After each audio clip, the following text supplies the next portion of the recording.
my husband was a dancer. After we married, he refused to have children, fearing it would hinder his career.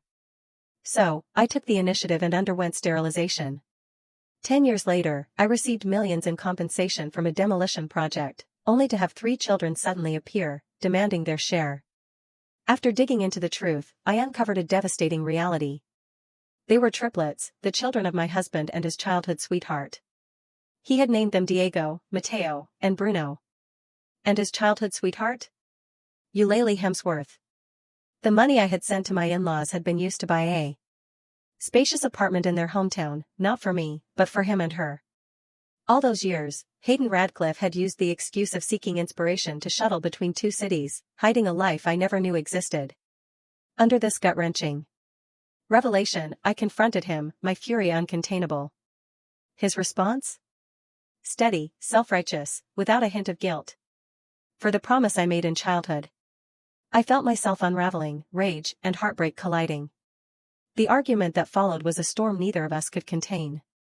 Relatives and friends surrounded me, their voices a mix of persuasion and thinly veiled pressure. You two were campus sweethearts who made it to marriage. Do you know how many people envy that? What's a few children in the mix? You can't have kids anyway, so why not accept them? All these years, Hayden never looked down on you for being infertile. Now that you have money, wouldn't it be better to have children to care for you in old age? Swallowing the lump in my throat, I turned to Hayden. At nearly 40, he still looked as refined and youthful as ever, as if time had never once betrayed him. Give them some money and send them away. That's the furthest I'm willing to bend. Hayden rose to his feet, his gaze unwavering, his voice chillingly firm. They are my children. They have every right to inherit my assets. If you refuse, then we'll settle this in court. I wiped the blood from my hand with a detached calmness, my last shred of false hope crumbling to dust. Hayden, let's divorce. At that moment, my mother-in-law shot up, her rage igniting like dry wood in a flame.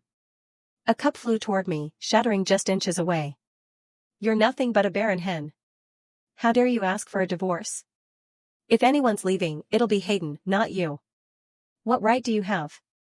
Relatives rushed to hold back my raging mother-in-law, each taking turns trying to talk us down. The room buzzed with frantic voices, but none of them spoke for me. Hayden's expression darkened, his sharp gaze locking onto mine. Ella, you want a divorce? What exactly are you trying to pull? The noise around me blurred into a distant hum as I took in the chaos, relatives talking at once, my mother-in-law pointing at me, her voice shrill with curses. A suffocating weight pressed against my chest. This was the man I had once cherished like a rare gem. This was the elder I had once treated like my own mother. And yet, somehow, my husband's betrayal had become my fault. Sensing the shift in my expression, Hayden's tone softened as if a gentler voice could undo the damage he had done. Ella, I know I've wronged you, but I had my reasons. Eulalie and I have been promised each other since childhood. I broke that engagement to marry you, that was already unfair to her. She has been alone all these years. Having children was her dream, so she could have someone to rely on in old age. We've been married for 12 years, Ella. I thought you would understand me and support me. How could you embarrass me like this in front of everyone?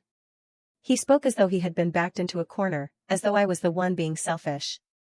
His words sent ripples through my heart, unsettling the depths of emotions I had long buried. I closed my eyes. 10 years ago, Hayden had performed a breathtaking traditional dance, his every movement mesmerizing, like a prince stepping out of a dream. In my eyes, he had been perfection. But behind that elegance lay a harsh reality. His mother had already arranged for him to marry Eulalie, binding him to a future he never chose. She had intended to make him a live-in son-in-law, only to squander the dowry on her gambling habits. She had even boasted that Eulalie had promised to buy them a house and take her to the big city, a golden ticket she clung to. When I spoke of marriage to my parents, my father's fury was unrelenting. Foolish girl. Do you want to marry into a rural family? If you step out that door today, I'll burn down the furniture factory and act as if I never had an unfilial daughter like you. His rage should have crushed my resolve, but I pleaded again and again until he finally relented. In the end, he gave my mother-in-law money for a down payment on a small apartment. But it wasn't enough. So, I worked. I took on extra jobs, worked overtime in secret, and saved every cent until I finally bought the house in full, bringing her to the city myself. I had thought that love was worth every sacrifice. After we married, Hayden told me he wanted to focus on his career and that he didn't want children. So, I took the initiative. I underwent sterilization, leaving no room for debate. To put his mind at ease, I even had the doctor issue a certificate of infertility. Chapter 2. Not long after our wedding, both families began pressing us for children.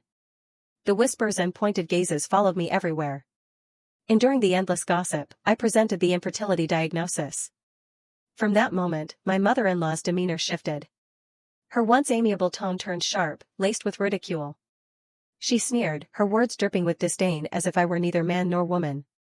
Again and again, she lamented her son's misfortune, how someone as talented and handsome as Hayden had ended up with a wife who couldn't bear children. Her scorn cut deep, but what hurt more was seeing my own parents push me toward medical treatment as if I were some defective product that needed fixing. One evening, as the weight of their expectations bore down on us, Hayden sighed. "Ella, maybe I should just tell them the truth that I want to dance and don't want children." I reached for his hand, holding it tightly, my voice calm yet firm. "Hayden, even if your mother accepts it, can you withstand the pressure from my parents? I'm a woman. I can endure their scolding and their criticisms. But can you? Are you ready to sacrifice your dance career for this?" His lips parted, but no words came. He fell silent. That day, I spoke softly, my words a quiet promise. "You can keep dancing for a few more years. If one day you change your mind and want to be a father, just tell me. I'll have the procedure reversed so we can have a baby. No matter what, I will always support you." In the second year of our marriage, Hayden secured an opportunity for self-funded training. Without a second thought, I took money from the furniture business and sent him off to study in another city. From that day on, his mother changed. She stopped mocking me for being infertile, no longer throwing cruel words like daggers at my heart. Instead, she often returned to her hometown, claiming she preferred the fresh countryside air, that the small apartment I had bought for her felt stifling. I thought she had finally accepted me, that she was giving us space as a couple. In reality, she was in another city, caring for her 3 precious grandchildren. That was when the truth hit me like a slap to the face. Hayden had never gone for training. He had used my money to support his mistress and raise their children. I swallowed the ache in my throat, forcing my voice to stay steady. "Hayden, do you really think having children erases your betrayal? Did you ever stop to consider my feelings?" Seeing the sorrow in my eyes, a flicker of guilt flashed across Hayden's face. "I'm sorry, Ella. I never wanted you to suffer again, and I didn't want children disrupting our life. Eulalie said that by having these children, she's fulfilled her dream of being a mother. She swore to raise them alone, never remarry, and never interfere in our lives. If you're willing, she even agreed to let them respect you as their godmother one day." A bitter laugh escaped my lips. How considerate of Eulalie. Afraid that I'd have no one to care for me, she selflessly gave birth to 3 sons to fulfill my need for filial piety. Should I get on my knees and thank her?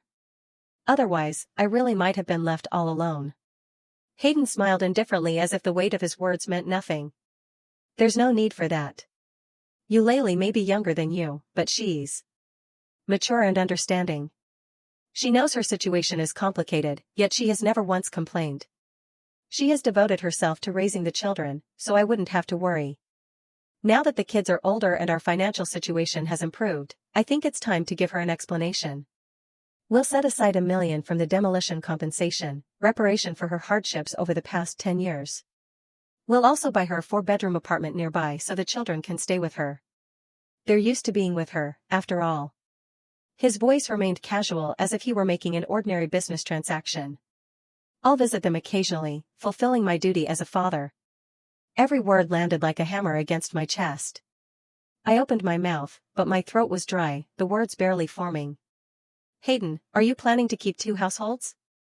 Don't you think you're being heartless?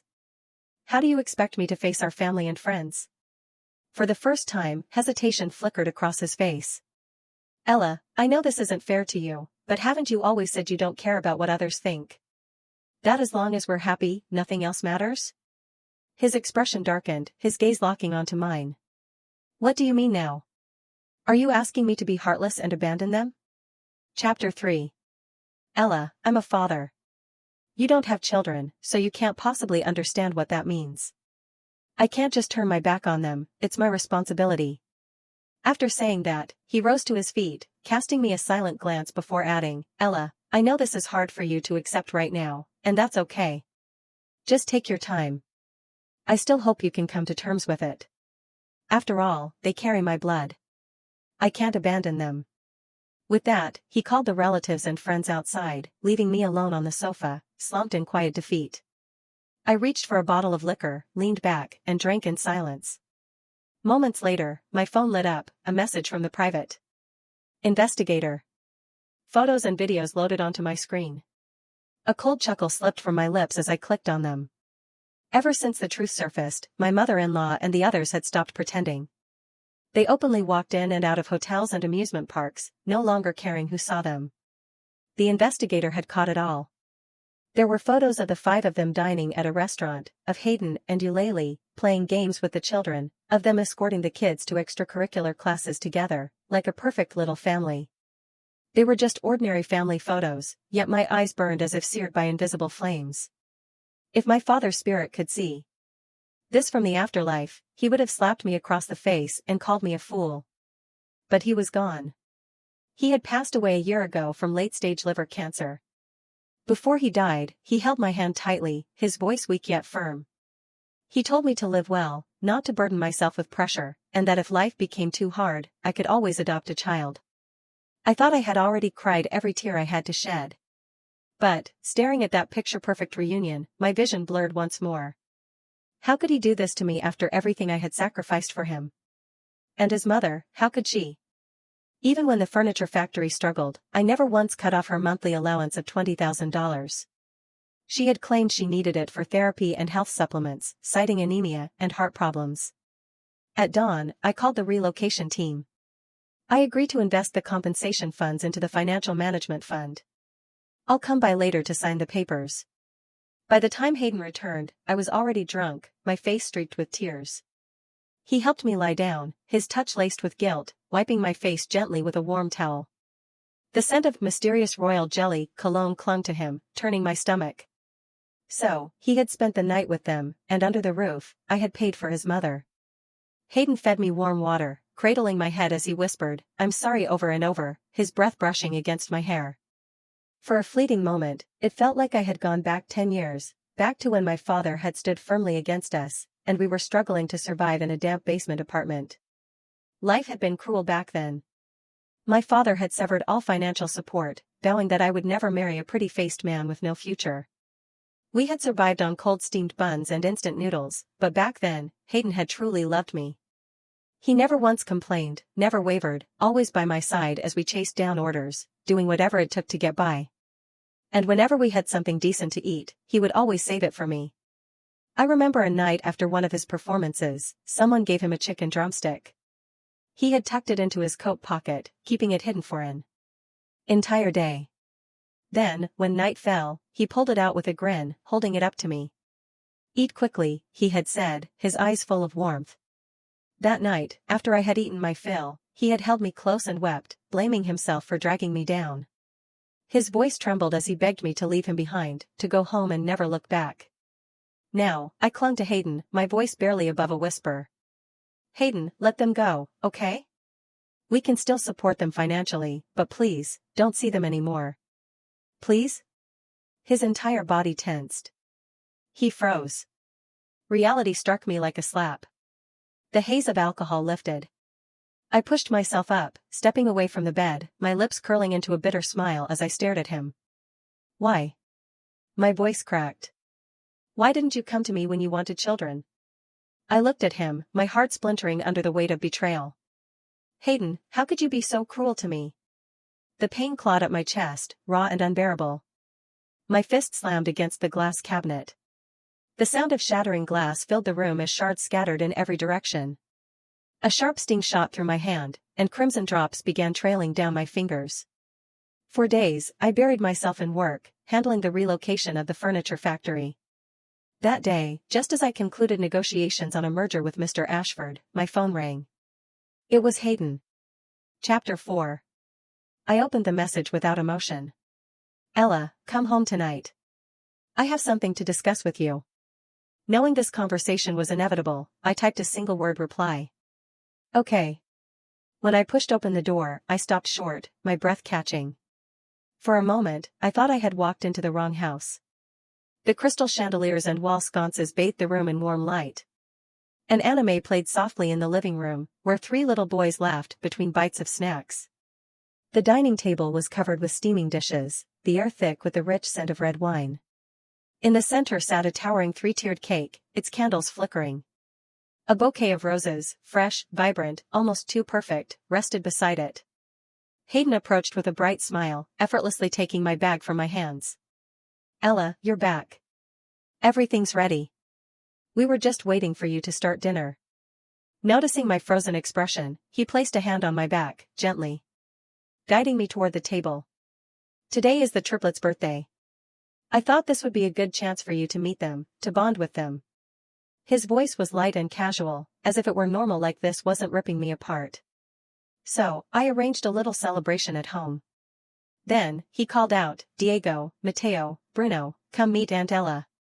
After you greet her later, she'll officially be your godmother. I froze. This wasn't just an introduction, it was a trap. The 3 children barely spared me a glance, their attention fixed on the glowing anime projection. Only after Hayden coaxed them did they reluctantly shuffle over, dragging their feet. I studied them, searching for something, anything, that resembled Hayden. But their round faces, small eyes, and short, chubby figures bore no trace of him. Especially their expressions, impatience, irritability, and complete uninterest. They carried none of the sharp, striking features he had in his youth. The tallest boy eyed me with blatant disdain. So, you're Ella? You're really ugly, not even close to how pretty my mom is. I barely had time to process the words before he turned, frowning.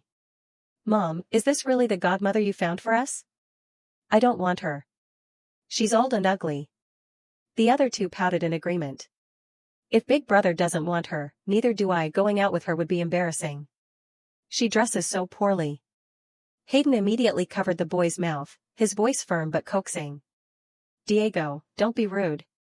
Have you forgotten what Dad told you? If you call her godmother, she'll buy you big toy cars, a big house, and more toys than you can count. Then, he turned to me, his expression calm, too calm.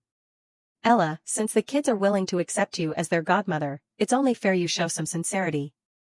I think $3 million per child from the relocation compensation sounds reasonable, plus another $1 million for a 4-bedroom apartment for you Laylee. Money is just an external thing. You don't have children of your own, so sooner or later, it will all go to them anyway. If you win them over now, when you're old, they'll take care of you.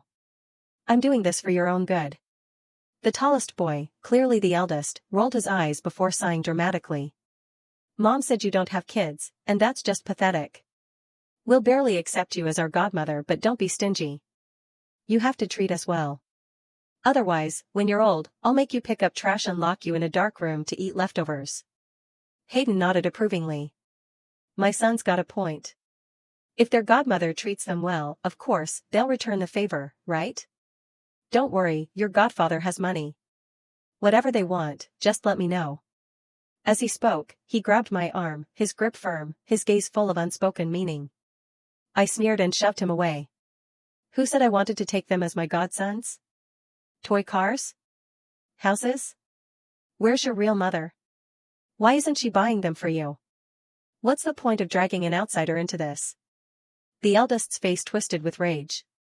Without warning, he slammed his head into my stomach, his tiny fists pounding against me. How dare you talk about my mom? You're old and stingy, you deserve to be childless. Asking you to buy us a house was just out of pity. Who'd want an ugly freak like you as a godmother? The other 2 sprang forward, clawing at my clothes, their voices sharp with childish cruelty. We don't want you here, ugly freak. Get out. Chapter 5.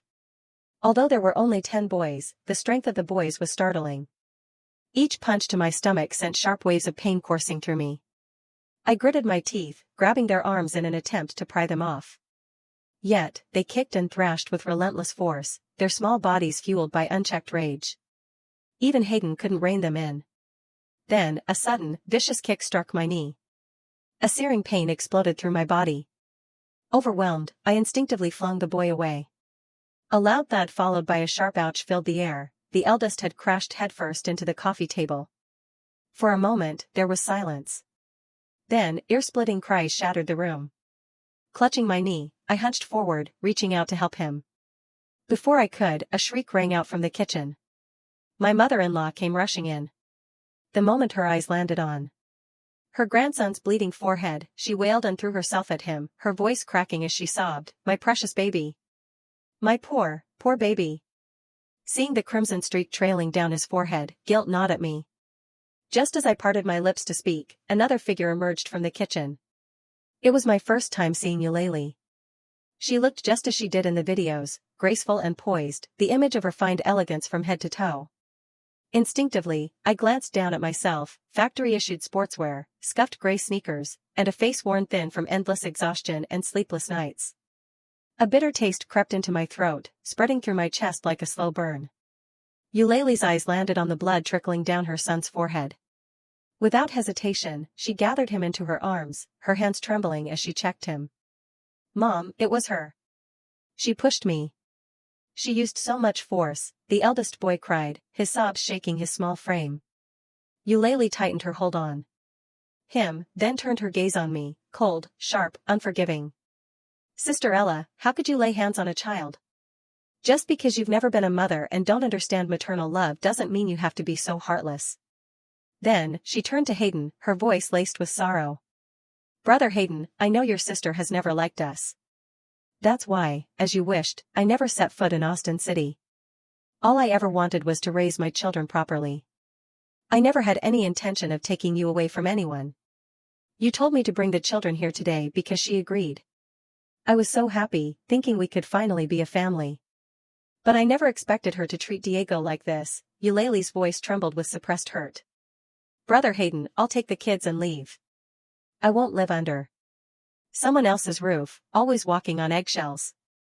And I certainly won't let my children be mistreated." Without another word, she picked up Diego, grabbed Mateo and Bruno by the hands, and turned on her heel. Hayden's face paled. Panic surged through him as he lunged forward, desperation laced in his voice. "Eulalie, don't go. I won't let you leave. This is your home, your children's home. Where else would you go?" His voice cracked as he clung to her retreating figure.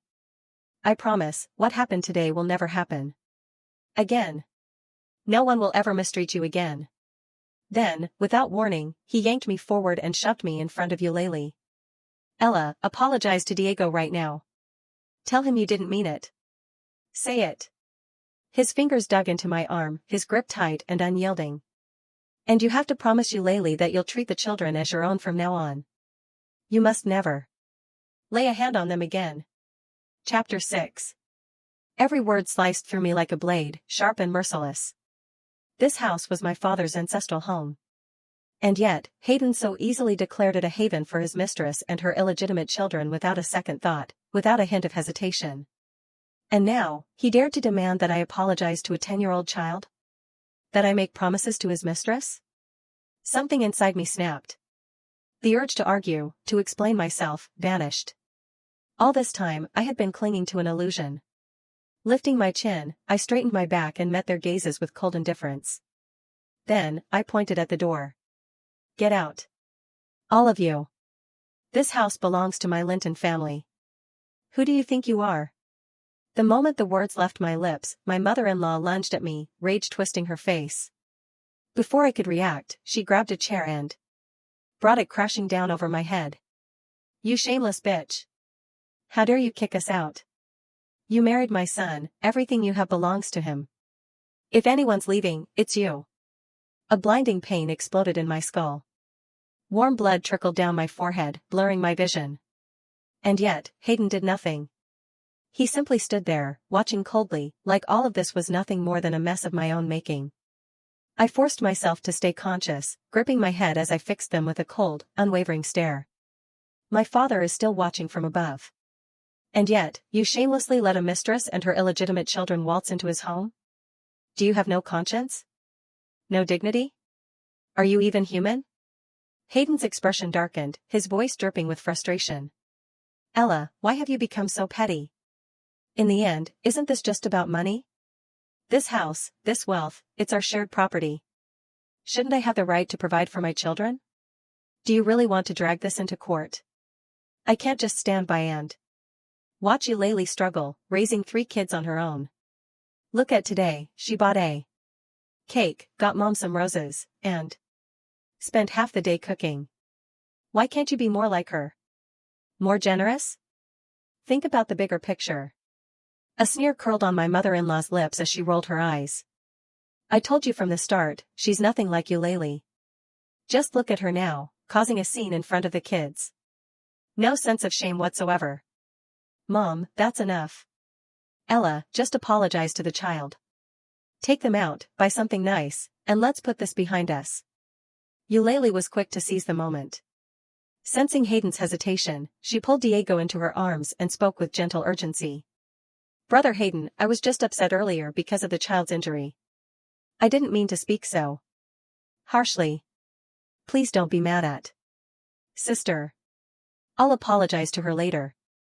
But Diego's wound is still bleeding, we need to get him to the hospital right away. The moment the words left her lips, Hayden and my mother-in-law stiffened. Panic flickered across their faces as they turned their full attention to the child. Sweetheart, does it hurt? Grandma will take you to the hospital right now. Baby, don't be scared. Mommy and Daddy are here. We're going now, okay? They rushed outside in a flurry of linked arms and hushed reassurances, a picture-perfect family bound together in their concern. I stood there, watching them disappear into the night, a bitter smile tugging at my lips. An hour later, my phone chimed with a series of 60-second voice messages. Hayden's irritated voice spilled through the speaker. Ella, what was with your attitude today? It's just a child, you need a little patience. Was there really a need to get physical? I was only trying to do the right thing, but you never appreciate anything I do. Diego is still shaken. I won't be coming home tonight. I'll stay with him and smooth things over for you. Next time, don't be so aggressive. He's too scared to even come downstairs now. Maybe he noticed my silence because his tone softened into a weary sigh. All right, you're hurt too, so I won't nag anymore. Just get some iodine from the cabinet and disinfect your wound. You're an adult, why do you still get jealous like this? It's embarrassing. Why can't you be even half as gentle and considerate as Eulalie? A cold scoff left my lips as I listened. Without hesitation, I dialed 2 numbers. Secretary Thorne, I want to sell the old house. Contact potential buyers and have a lawyer draft the divorce agreement. Braden, I've made my decision. I'm going to Phoenix to develop the new market. After coaxing Diego to sleep, Hayden found himself unable to rest. For 2 hours, his messages had vanished into silence, with no reply, not even a single word. The memory of the despair in Ella's eyes before he left gnawed at him, unsettling his thoughts. Throwing off the covers, he grabbed his keys and rushed home, anxiety twisting in his chest. On the way, he kept calling, but the only response was the same cold, automated voice. Sorry, the number you dialed is currently on another call. A rare pang of regret settled over him. In his eagerness to have the children accept Ella, had he been too impatient? Had he gone too far, threatening her with court? But the sight of Diego's bleeding forehead came back to him, stirring frustration. How could she lay hands on a child? At her age, she was still so petty, still jealous, still lashing out like this. Chapter 7. Why couldn't he just treat his own child as his own flesh and blood? Wouldn't his child still show filial piety to her in the future? Taking a deep breath, Hayden pushed the door open and called out, Ella? Silence. Only the echo of his own voice bounced back at him. His heart pounded as he rushed upstairs, yanking open the wardrobe. The empty space greeted him with a hollow chill. The hanging clothes swayed slightly as if whispering her absence. His gaze flicked upward, the wedding photo was gone. Panic rising, he hurried into the bathroom. The little bunny cup, the pink towel, her makeup. Gone. All of it. For the first time, fear gripped him like a vice. His hands trembled as he frantically redialed her number, but the only answer was a cold, detached voice. Sorry, the number you dialed is currently on another call. An hour later, he sat motionless on the sofa, staring at the divorce agreement on the table. She was serious. She had turned every penny of the demolition compensation into a trust fund, set to be donated annually to orphanages and impoverished areas. A shiver ran through him. True, paralyzing fear seeped into his bones. Hugging his arms tightly, he curled up on the sofa, drowning in the weight of his regret. The last time he had felt fear like this was 18 years ago. Back then, his mother had gambled away everything, down to her last cent. Desperation had driven her to wager even him, selling him off to a 40-year-old bachelor. The man's rough hand had clamped around his fair-skinned arm, fingers digging in with unsettling intent. Hayden hadn't hesitated. With all the strength his small body could muster, he smashed a stool over the man's head. The punishment had been swift. He was locked up, his mother screaming in fury as she searched for another buyer. But word spread fast. No one wanted a boy with a violent streak. Later, Eulalie's mother cleared the gambling debt and took him in, but not out of kindness. He had not been welcomed as a son nor as a guest. He was nothing more than cheap labor. Eulalie had been just a child then, too young to understand. From that day forward, he had carried the weight of 2 families, plowing fields, weeding, chopping wood, and completing chores for both his own household and theirs. Then came high school. The first spark of warmth in his bleak world. At the freshman welcome party, he had performed a self-taught folk dance, his movements sharp yet fluid. And in the crowd, a pair of bright eyes had locked onto him. Ella had been watching. And from that moment on, she had liked him. She had spent her hard-earned savings to send him to dance lessons, working herself to exhaustion just to cover his tuition and ensure he ate well. Without her, he wouldn't have even known if finishing high school was possible, let alone making it into a dance academy and becoming a professional dancer. She had even turned her back on her own family for him. Just then, his phone rang, yanking him from his thoughts. He took a deep breath before answering. "Brother Hayden, Diego is crying about a headache. He's calling for you. Can you come and comfort him?" "Daddy, I feel sick and dizzy. It's all because of that bad woman who hit me.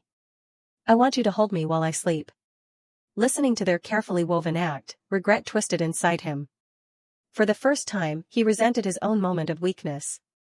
Eulalie had always been soft-spoken, her voice gentle, her words sweet as honey. She knew how to coax and charm, but that was all she had ever known. Her aunt had spoiled her like a princess, shielding her from hardship. She had never lifted a finger, found every job too exhausting, and earned barely enough to sustain herself. By the time she reached her 20s, her standards had become impossible. No suitor was ever good enough. That day, when he returned to the village, she clung to him, sobbing uncontrollably, lamenting that she had failed her mother by not giving her a grandchild. Eulalie's mother even fell to her knees before him, tears streaming down her face as she pleaded. Her voice trembled with desperation, saying her reputation had been ruined because of an old childhood engagement. She begged him, out of gratitude for their past kindness, to give the Hemsworth family an heir. He hesitated. Eulalie's tear-streaked face, her delicate hands grasping his sleeve as she softly called him Brother Hayden, and then her mother, collapsing from grief, clouded his judgment for a fleeting moment. And in that moment, he agreed. At the time, he had believed that once he fulfilled Eulalie's wish, it would be over. He would never look back. But things slowly unraveled. 3 fair, chubby little children clung to him, their tiny voices calling him Daddy with such innocent affection. He told himself it was the last time, yet he kept going back. Sharing meals with them. Playing games. Picking them up from school. Without realizing it, he had woven himself into their lives, and they were into his. Chapter 8. He had even considered bringing them to his side, raising them openly, rightfully, as his own. But after a long time, the truth struck him like a thunderbolt: he had been the one in the wrong all along. He had betrayed a love that had been pure and sincere, yet he shamelessly expected someone else to accept the consequences of his mistake. Reality hit hard. When he saw Ella, he would offer her a sincere apology, lay everything on the table, and listen, truly listen, to her feelings. If things couldn't be salvaged, he would send the 3 children and Eulalie back to their hometown, provide for them as he should, and sever ties for good. The next morning, just as he stirred awake, a sharp knock echoed through the quiet house. Still groggy, he opened the door, only to find Secretary Thorne standing there with two unfamiliar faces. "Brother," Secretary Thorne greeted him casually before leading the couple inside, already discussing prices as if the house were up for sale. A chill ran down his spine. His pulse quickened. "Secretary Thorne. Who gave you permission to bring strangers into my home? When did I ever say I was selling this house?" Secretary Thorne remained polite but distant. "Brother, this was arranged by President Linton. She instructed me to finalize the sale within 3 days." "That's impossible. This is Ella's family home. Why would she sell it?" His gaze turned cold as he glared at Secretary Thorne before immediately dialing my number. The moment the call connected, he pressed urgently, "Ella, what's going on?" "Secretary Thorne said you're selling the house." "Why all of a sudden?" I listened to the desperation in Hayden's voice and responded with unwavering calm. "Move out as soon as possible. I've decided to sell the family home." "Why? Why are you doing this? Let's talk about it properly." A sneer curled on my lips. "I've already signed the divorce papers. I'm going to Phoenix with President Ashford to focus on my career. I won't interfere with your family's happy reunion." With that, I ended the call without hesitation. No matter how many times he called again, I simply put my phone on silent. Meanwhile, Hayden's face darkened. As he lowered his phone, his chest tightened with unease. Lifting his gaze, he suddenly realized Eulalie stood in the living room, the 3 children clinging to her side. Eulalie's expression darkened as she stared at the divorce agreement spread across the table. "Brother Hayden, what does Ella mean by this? What right does she have to turn the demolition compensation into a trust fund? That's marital property, you have every right to it. And now she wants to sell the house just like that? What does she take you for? She's clearly trying to force you to abandon your children and become a heartless father.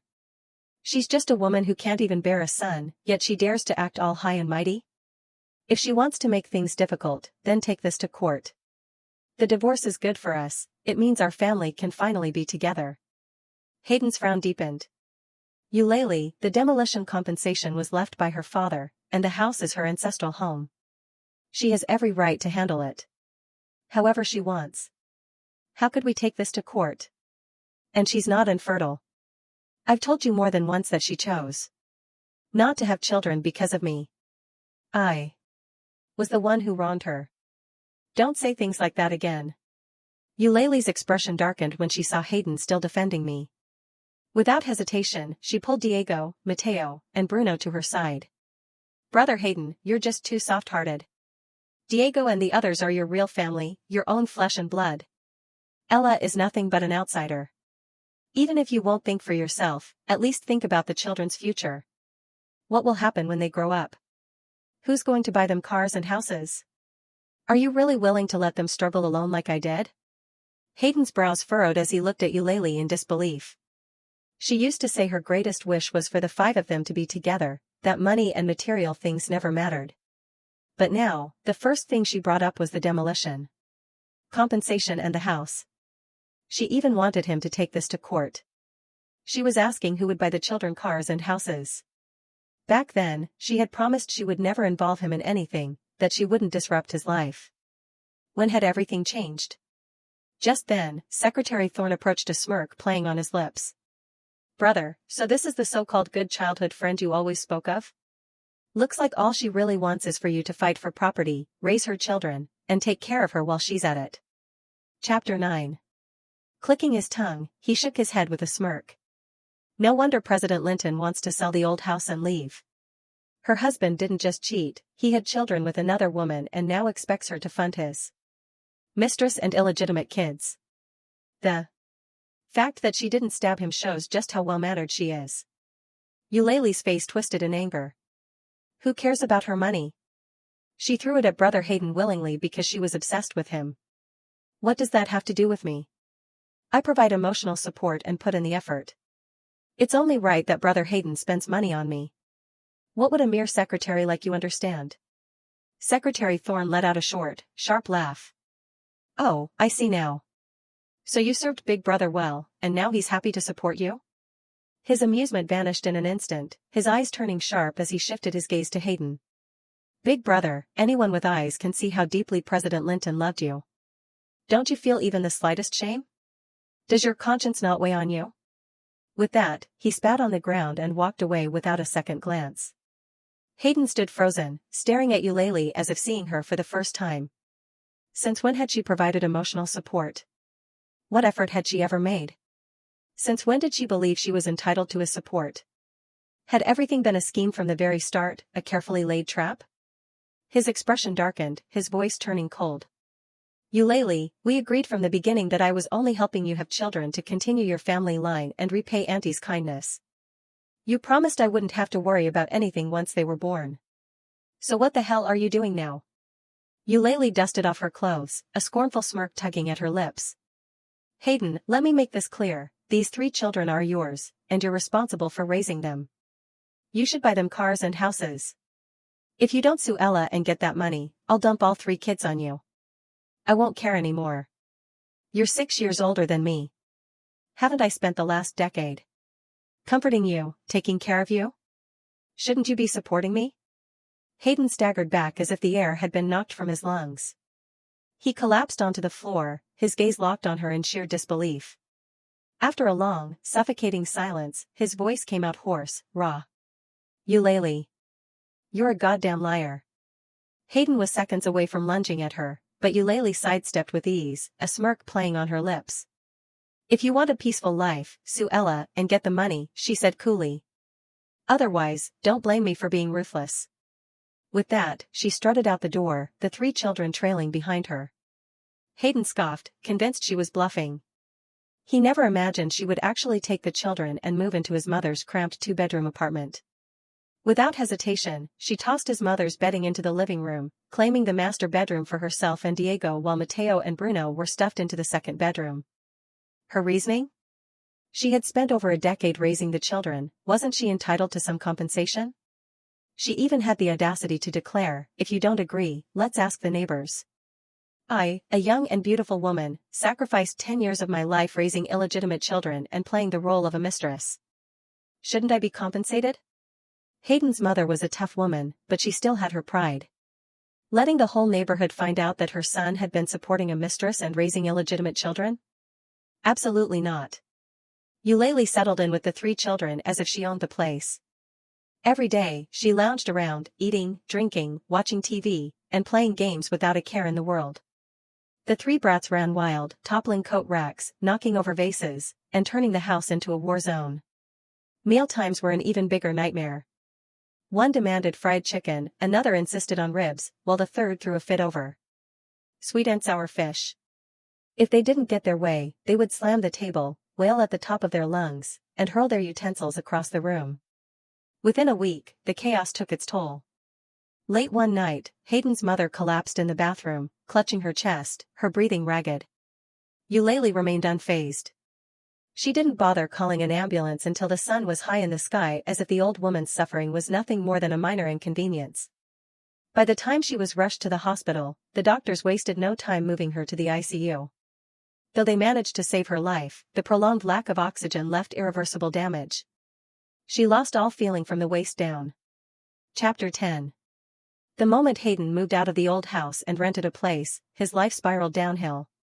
He didn't even take his car, his luxury watches, or his designer clothes. Everything was sold to cover his mother's medical bills. By the time she was discharged, his pockets were empty. Not a single cent remained.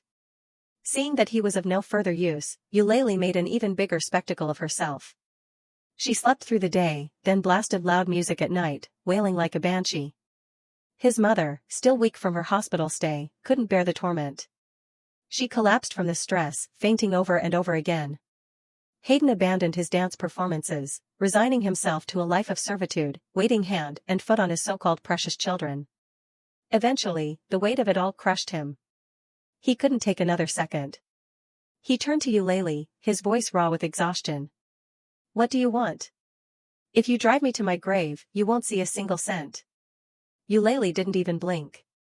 She named her price $5 million. Eulalie demanded $5 million.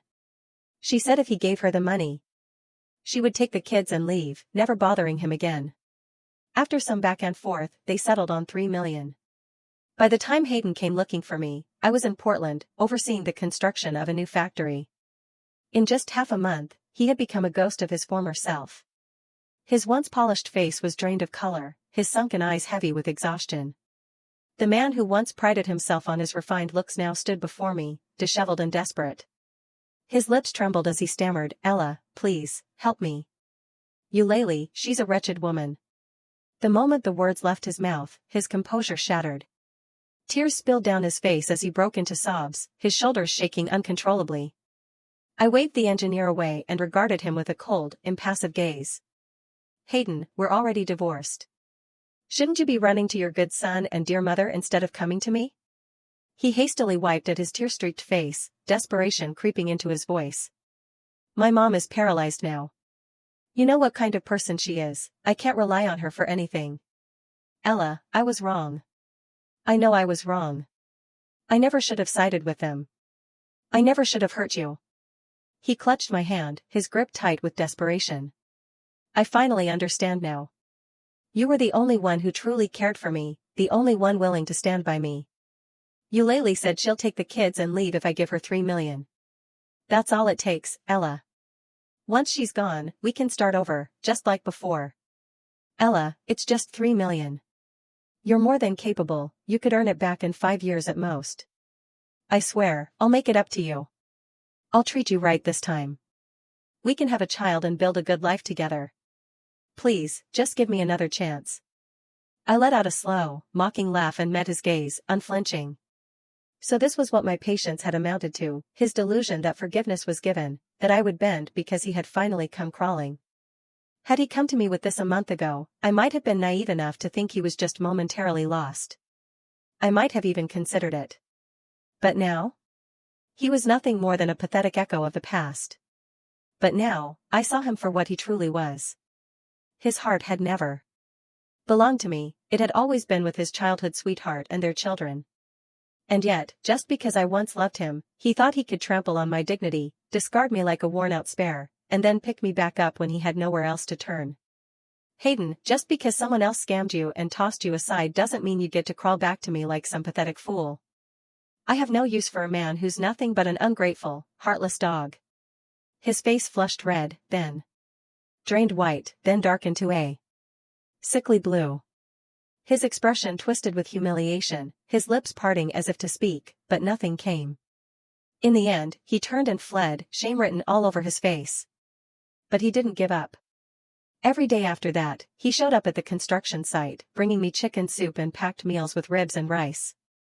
And every single time, I made sure he watched as I dumped them straight into the trash. He stood there awkwardly, shifting his weight, rubbing his hands together, his head hung low, like a beggar hoping for scraps. People were strange creatures. When something came easily, they treated it like trash. Only when it slips through their fingers do they realize its worth. But the human heart was fragile, it could not endure being burned and scalded time and time again. Half a month later, Hayden finally gave up and left. I didn't spare him a second glance. We were both adults. He had made his bed, now he had to lie in it. Still, I arranged for him to receive a monthly allowance of $10,000 from my investment returns.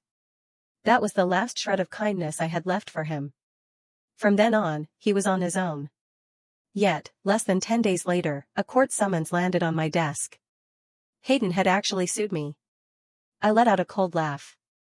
I had no intention of digging up this mess, but since he was so desperate to drag me through the mud, fine. I would rip off the mask and lay every ugly truth bare for the world to see. Chapter 11.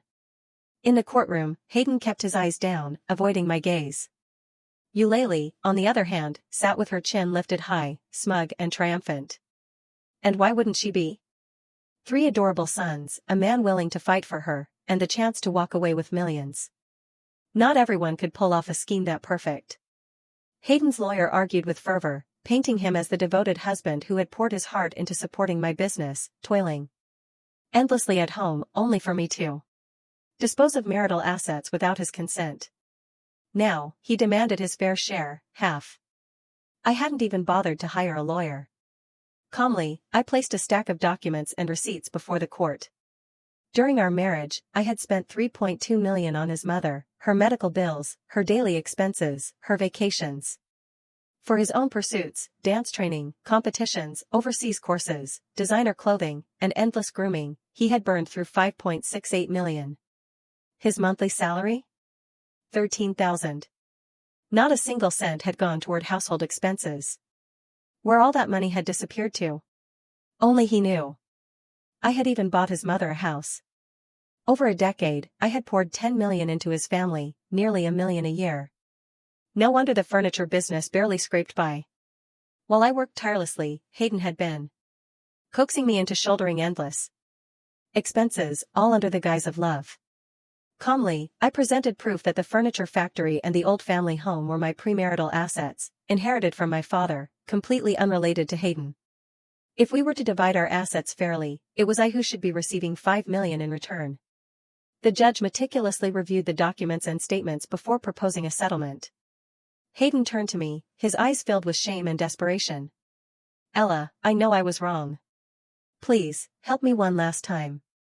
I'll do anything you ask. I'll be at your beck and call, okay?" I met his gaze with cold indifference. No wonder they say that pitiful people often have detestable traits. I had pulled him from the dirt, yet he had willingly crawled back into the mud. I had once loved him, his resilience, his ability to endure hardships, his unrelenting ambition. But I had been blind, underestimating just how deeply his upbringing had shaped him. Selfish, morally bankrupt, insatiably greedy, he was a man without principles, blind to right and wrong. Suddenly, Eulalie shot up from her seat, strutting to his side with an air of arrogance. Giving money to parents is a filial duty. Spending money on a husband is a wife's obligation. Why should she take it back, she sneered. Hayden gave his youth to her for over 10 years. He deserves compensation for that, doesn't he? Even escort men get paid at least $200,000 to $300,000 a year. 10 years, $3 million. That's hardly too much to ask. The judge's face darkened, his patience wearing thin, while murmurs rippled through the courtroom. People exchanged glances, whispering in disbelief, their eyes filled with contempt. Yet Eulalie remained smug, unbothered by the scrutiny. With a twisted sense of entitlement, she went on, spewing nonsense about how I couldn't have children and how, since she had given birth to Hayden, her children should inherit my assets. The courtroom fell into stunned silence. The judge, the court clerk, even the audience, unable to process the sheer audacity of it all. Shameless people existed, but Eulalie had elevated shamelessness to an art form, parading it like a badge of honor as if it were something to take pride in. Hayden's face burned crimson, his eyes brimming with unshed tears as he cast a desperate, silent plea my way. I knew the moment was right. Clearing my throat, I projected my voice with clarity. Your Honor, I am officially filing a lawsuit against Eulalie for fraud. She has repeatedly used the children as leverage to extort a total of $4 million from Hayden. I let the weight of my words settle before delivering the final blow. The triplets she speaks of are not, in fact, Hayden's biological children. Their real father is Ozzie Lennox, a street thug. The very air in the courtroom froze. A sharp inhale rippled through the crowd as if no one dared to breathe. With deliberate steps, I moved forward and presented the DNA test results. The truth lay in ink, undeniable, indisputable. The triplets shared no biological link to Hayden. They belonged to Eulalie and Ozzie. Chapter 12. I unraveled a story so twisted it bordered on the absurd. Eulalie had struggled to find a suitable partner, drifting in and out of bars in search of something, or someone, to hold on to. That was how she crossed paths with Ozzie, a drifter with nothing to his name but a schemer's mind. When Ozzie learned that her childhood fiancé had risen to fame as a celebrated dancer and married into wealth, his mind started turning. An opportunity had fallen right into his lap. He fed Eulalie sweet lies, convincing her to lure Hayden into fathering a child with her. She played her part well, using their shared past to tug at his emotions. But what Hayden didn't know was that the child he believed was he had never even been conceived in the way he thought. Behind his back, Eulalie and Ozzie orchestrated everything. They sought out an underground hospital, arranging for in vitro fertilization. On the very night she was meant to conceive. Naturally, she instead had the embryos implanted, ones that were never Hayden's to begin with. To secure their scheme, they went all in. 3 embryos, 3 children, tripling their leverage. Their plan was as cunning as it was vile: sons to carry the name, child support to line their pockets, and one day, when the time was right, a claim to an inheritance that was never theirs to begin with. All they had to do was wait. And when the riches came, they'd sit back and enjoy the spoils. But fate had other plans. The moment I laid eyes on the triplets and then glanced at Eulalie, a seed of suspicion took root. Their features bore no resemblance to either parent, and their conception had been far too convenient. Something wasn't right.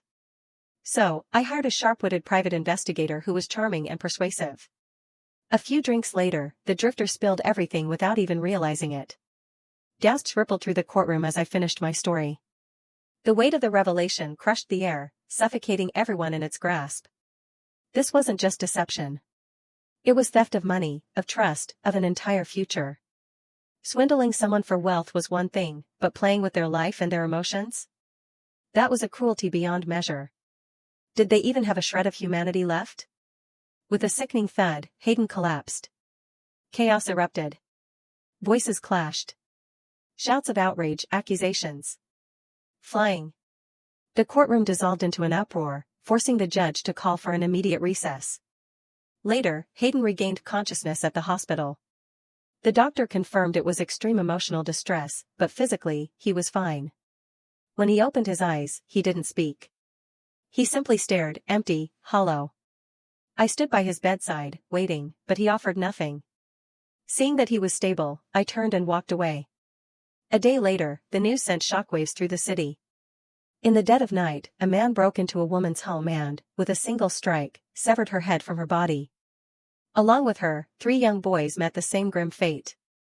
It was reported that after the murders, he locked every door and window, flooded the house with gas, and ignited an explosion that swallowed them whole. In the end, not even their remains were left behind, just ashes drifting in the wind. When I heard the news, I felt nothing. I had given them chances again and again. But greed had no end, and those who fed on deception could only march toward their own destruction. In the end, they went to hell together. A year later, I adopted a little boy, bought a house in Phoenix, and started anew. As business flourished, the past became a distant shadow, one I never turned back to see. Right and wrong were like passing clouds, perhaps only by sowing kindness could one reap true fortune.